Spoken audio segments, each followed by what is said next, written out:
समझदार भेड़िया। एक भेड़िया बहुत समझदार और होशियार था।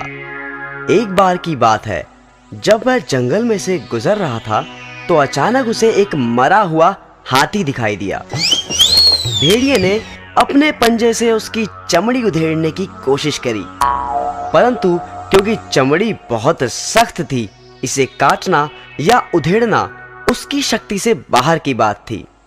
अचानक एक बब्बर शेर वहां आ धमका। भेड़िया बोला, महाराज, मेरे मालिक, मैं तो बस आपके लिए ही इसकी रखवाली कर रहा था कि कब आप यहाँ आए और मैं आपको यह भेंट दे सकूं। कृपया आप इसे मेरी तरफ से स्वीकार करें। बब्बर शेर बोला, तुम्हारा धन्यवाद, परंतु तुम तो मेरा स्वभाव जानते ही हो कि मैं किसी दूसरे के द्वारा किए गए शिकार को स्वीकार नहीं करता। मैं अपनी खुशी से तुम्हारी ये भेंट तुम्हें सौंपता हूँ। और बब्बर शेर अपने रास्ते हो लिया। परंतु मुसीबत अभी खत्म कहाँ हुई थी। अब एक साधारण शेर वहां आ पहुंचा। वह झट से बोला, चाचा जी, आप यहाँ मौत के मुंह में कहाँ घूम रहे हैं? क्या मतलब? चाचा जी, इस हाथी को बब्बर शेर ने मारा है और मुझे इसकी रखवाली के लिए रख छोड़ा है। जाते जाते राजा जी मुझे यह हिदायत दे गए थे, अगर कोई शेर इधर उधर से गुजरे तो मुझे सूचित कर देना।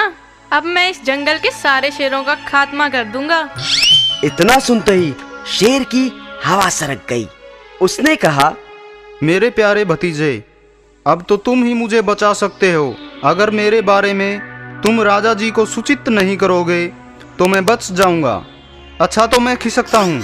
यह कहते हुए शेर रफू चक्कर हो गया। उसके जाने भर की देर थी कि एक चीता वहां आन पड़ा। भेड़िए ने मन ही मन सोचा कि इसके दांत बड़े नुकीले हैं, क्यों ना हाथी की चमड़ी इसी से कटवा लूं।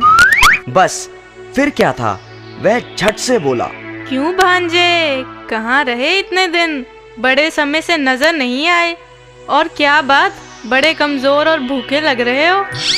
देखो, यह जो हाथी है इसे बब्बर शेर ने मारा है। मुझे इसका ध्यान रखने के लिए कहा गया है। परंतु यदि तुम इस हाथी का स्वादिष्ट मांस खाना चाहते हो तो जल्दी से इसमें से चीर कर खा जाओ।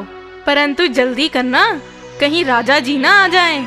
चीता बोला, नहीं मामा जी, मुझे लगता है ये मेरी सेहत के लिए ठीक नहीं। परंतु भेड़िए ने फिर एक चाल चली। सुनो भांजे, हौसला रखो और खाना शुरू करो।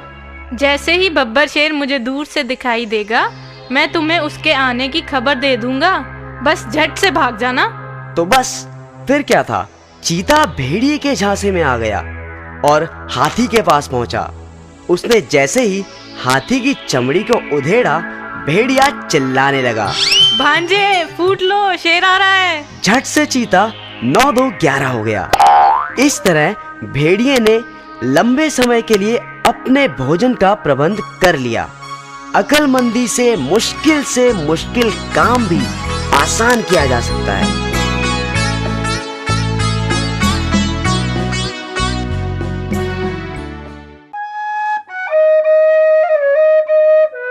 सांप और चूहा। Listen to the music and clap your hands. Roll your hands, roll your hands. They run, see how they run. They all run after the farmer's wife.